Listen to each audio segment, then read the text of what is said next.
Hi, Dr. Paul Haider here. Well, I want to impart a couple of true stories. I got a couple of people come to me yesterday, and very interesting stories. We should live our life from our heart, not from our head. This thing always gets us in trouble. And I've been there, done that. And I had this wonderful man. He came to me, and he was a very high-powered lawyer most of his life, but he was also into meditation and into prayer and very disciplined for most of his life in being, connected to God and knowing his way through life and doing what he needed to do. He was I was kind of taken back. He was a heavy-duty lawyer for one of the big families in the United States. I mean, if I said the name, you would know it right away. And it was like, wow, very good. But, that type of thing doesn't really get to me. I've met really mega people, and they're just people. And this man was having a hard time. He's really kind of let his body go. He's gained a lot of weight. He's very depressed, and he was asking me about taking particular herbs for depression and all this different stuff. And I really got into talking with him because he's really a spiritual person, and he could really understand what I was talking about from a deeper level. And I said, you know what, you really need to go back to what you were doing many years ago. Go back to your meditation. I do personally an hour every morning, an hour every evening. That keeps me on the straight and narrow. And I'm always happy inside. I'm always laughing and that type of thing. And so it's really important that we allow ourselves to get back on track and allow ourselves to listen to our heart. There was a great book out by Annie Marquer, and she was from France, and it's called The Heart Revolution. The Heart Revolution. And she was talking about this from a very scientific standpoint about all the connections of the heart. It goes to the brain, it goes to our lungs, it goes to our abdomen, all our different organs, and the heart is connected to everything. And just from a purely scientific viewpoint, if we are not listening to our heart, we're in big trouble. and And I was saying to him, if you were going to prosecute a big case, do you do it halfway? He said, no, absolutely not. We're going to go for it, all the way or nothing at all. We're going to put our full effort into it. And I said, well, the same thing happens when you're, dealing with your life. You got to go for it with all intensity, with all your heart, and stop listening to your head and start listening to your heart and start moving according in that direction. And he's been a vegan for many years, but he was still kind of got off track, was eating a lot of sugar, eating a lot of stuff he shouldn't be. And even if you're a vegan, you can get off track and be a bad vegan too, there's no doubt about that. And so he had to get his mindset back on track and listening to his heart. And he was really kind of steadfast in listening to this thing up here. And it's allowing him to get off track and really be unhappy inside. And being sad and being depressed all the time. And also, he was kind of like connected to social media. It was like connected to his hip. Take the phone and just kind of glue it to your side of your face. It was like not good. Facebook and just always on there all the time, and then that'll drive you crazy. Absolutely, I put that thing away. I use it as a tool to help other people. But, I know people who are on there 24/7. They even get up in the middle of the night to answer that thing. It is not good. It's always waking time for somebody in the world. So put that thing away. You can answer it later. We're better off just don't mess with it at all. And to allow ourselves, it kind of takes over after a while. And he had allowed that to happen. So he was finding his way back to his true roots of understanding his spirituality, listening to the still small voice within, allowing the God within himself to finally move in a direction where he was feeling peaceful again. And we're going to be doing some work talking in the next few days, but allowing ourselves to listen to the heart. I mean, wow. I would say in the United States alone, at least 85% of the people never go to their heart at all. Never go there. I think a lot of people listen to only their brain. They only think that the brain is the only thing that matters, and that the heart is really nothing and is not important, and people have disconnected from their feelings. And they've done it on purpose because it hurts. Yeah, it does hurt. Sometimes it does. Been there, done that. and so he's learning and progressing. But there's a great lesson to be learned in all that pain. You know that's very interesting. Yeah, I had another lady yesterday that emailed me, and she emailed me, and it was very interesting that she said, I'm learning to trust my heart a little bit more, but how do I know that my heart is really on the right track when it comes to a relationship? And I was talking to her. You know when it's the right person in your life. Automatically, when you meet somebody, you ever met somebody and you go, this is not good. This is not for me, Or you meet somebody and you go, wow, they're such a warm-hearted person, really great. And so we just need to listen to that and allow ourselves to go with that and move forward with life, and allow ourselves to allow God to take us down this path that we're supposed to go. One time I thought I was a technical person. I worked at the University of California for 15 years, and the University of Wisconsin for 4 years after that, about 19 years, almost 20 years, in being a technical person. And I decided that, you know what, I'm really a spiritual person, and I love people. And so I changed my whole direction whatsoever. And so that changed my life completely. And I was finally listening to my heart because I was not happy doing what I was doing. In general, it was okay, but, I wasn't fulfilled. I wasn't fulfilled deep down inside. And we have to listen to our heart. We have to listen to what's going on deep down inside. That doesn't mean that great, powerful processes will not happen in our life. There's no doubt about it. There's got to be learning lessons.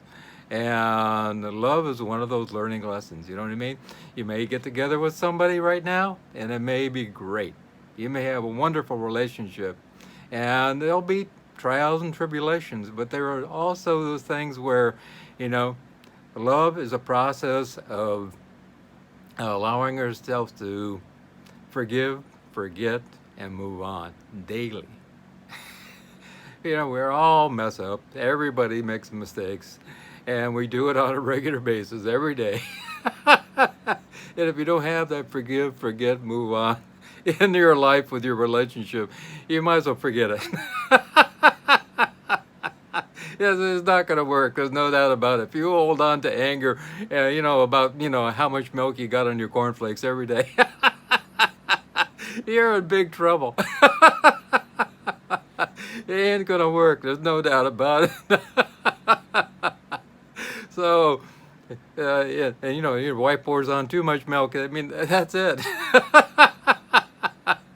So allow yourself to forgive, move on, and know that sometimes we move in different directions. These other people are maturing and going in different directions, and maybe you're going in the opposite direction, but sometimes we go down the same path. That's okay. That's good. And you're learning great lessons. The hardest times of my life, I I had great pain in my life. I got to the point where I almost killed myself, really. Uh, and it was a great learning lesson for me. And I would not take that pain away from me for anything in the world, because I would not be doing what I'm doing now if I didn't understand how painful things can be and how it can change our life. Because after that pain of, being all way down in the gutter, I decided I was going to move up and change my life completely. And I went back to school, got some different degrees and kept studying. I got multiple certificates and all kinds of things. And it was all because of that pain. And if I didn't have that pain, I would not have moved forward and changed my life in amazing ways. And so it's really important that we allow ourselves to mature. And there is a great plan. There is a destiny. There's no doubt about that. And if you're afraid of pain, you're afraid of listening to your heart, you might as well just, get a big box, crawl into it and close it up, because there is no way you're going to get away from it. Even if it's going to be painful in the dark inside that box. Because we can't get away from maturing and becoming, more of who we really are. And is it a mistake to fall in love with somebody and having a wonderful life for so many years, and then we go in different directions? I don't see it as a mistake at all. It's really wonderful when we have a fantastic relationship that goes on for, 75, 80 years and 100 years. Wow, that's really wonderful. But sometimes it doesn't work that way, and we have to allow our heart to guide us in whatever way it should be, and allow ourselves to move, so we allow our inner self to grow. And we can do that easily, and allow ourselves to become more of who we really are deep down inside. We're headed for a higher vibration. I talk about a emotional vibrational response, and a lot of times we have this group emotional vibrational response. And it's kind of like my wife doesn't like a fan on her, you know what I mean? Especially at night. And it's interesting that everybody in her family is the same way. If you take these people and put them under hypnosis, it doesn't bother them at all. So it's not a physical thing. It is something that's an emotional, vibrational response that they've learned as a group of people, a family, or, a community. And so we learn these things from different people about how we're supposed to deal with life. And it's about allowing ourselves to move past that. Allowing ourselves to move past all the pretenses of what we learned from our family, what we learned from our community, what we learned from, society. All these things that allow ourselves to be free and to be ourselves deep down inside. And that takes a lot of work. And when we do that, we allow ourselves to find a greater light within, and allow ourselves to see how we're all connected. I just had my Kundalini energy released inside, and I've been working on this for quite a few years now, and it got sick a couple times, but finally it was released. And in a vision not too long ago, I saw this spider web like the indigo children see, which I was amazed, of all this energy around all of us, and it's all interconnected. This energy is not separate. This energy is all interconnecting to everything. And as soon as somebody picks up some kind of energy, we are automatically getting that energy from them, and we pick it up. It's kind of like a vibrational virus, and that virus is connected to everything. And so we share that virus. It's kind of like the monkeys who learn to take a rock and open up a coconut. It's interesting that in the whole world, all the monkeys at that very moment learn the same thing. And this is science. They show this automatically. Why? They don't understand why, but I know why. It's this vibrational response that's going on throughout all of eternity. And we have it around us in our aura and our chakras, and that energy is moving around us. And we allow ourselves to pick up energy from that. And we pick up good energy, some negative energy, and we allow ourselves to take on traits which are, some of them are good for us and some of them are not so great for us. So allow ourselves to be looking at who we are. Check out who you are deep down inside. Why am I doing this? Why am I responding in this way? Is this do I own energy? Am I owning this? Is this who I am deep down inside? Okay, yes, that's good. And okay, no, that's not good. I'm not going to hold on to that anymore. And so allow ourselves to grow past that. And I'm not going to hold on to other people's baggage. That's not my thing. I'm not a porter. Let their baggage be their baggage. So let me go be free. I don't have to be weighed down by their baggage anymore. So let me be free of that energy and allow myself to grow and become even a more uplifted person. And I know every one of you can do that. Listen to your heart. Check on what it's telling you. Understand from a deep place, why am I doing this? And ask questions of yourself. Why am I doing this? And know that in the end, there is a destiny for all of us. And some of it is painful because we have to grow. And if we grow, we become amazing people. And I know that your destiny is out there, and you will grow to become somebody totally amazing. And remember, most of all, that I love you. That's the most important thing. If you care to subscribe, that's greatly appreciated. If you want to get a hold of me, all my contact information is down below. You should click on Show More. And we greatly appreciate even talking about some of these things with you and anything else. And all my consults are free. And if you really care to make a donation, my wife and I really appreciate that from a deep, deep place. So have a wonderful day, and remember again, I love you.